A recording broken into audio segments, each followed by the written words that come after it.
আমরা কিন্তু প্রতিনিয়ত নিজের পেজে বা আইডির ক্ষতি আমরা নিজেই করছি। যদি বলেন কেন ক্ষতি করছি, কিভাবে করছি, আমি কথাগুলো বললে আপনারা হয়তো বুঝতে পারবেন। আমাদের হাতে যদি টাইম না থাকে তাহলে আমরা কখনো কারো ভিডিও প্লে করব না। যখন আপনি প্লে করতেছেন, আপনি ভিডিওটা না দেখে চলে যাচ্ছেন, তাতে কি হচ্ছে, আপনার এঙ্গেজমেন্টটা দিন দিন ডাউনের দিকে যাচ্ছে।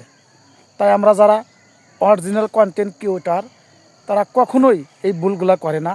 আর যারা নতুন ভাই বোনেরা তারাই বেশিরভাগ এই ক্ষতিগুলা করছে পেজে, তাদের আইডিতে। তাই আমরা কখনোই ভুল করব না। যদি হাতে সময় না থাকে তাহলে কারো ভিডিও প্লে করব না, এঙ্গেজমেন্ট ডাউন করব না। সবাই ভালো থাকেন, সুস্থ থাকেন। আল্লাহ হাফেজ।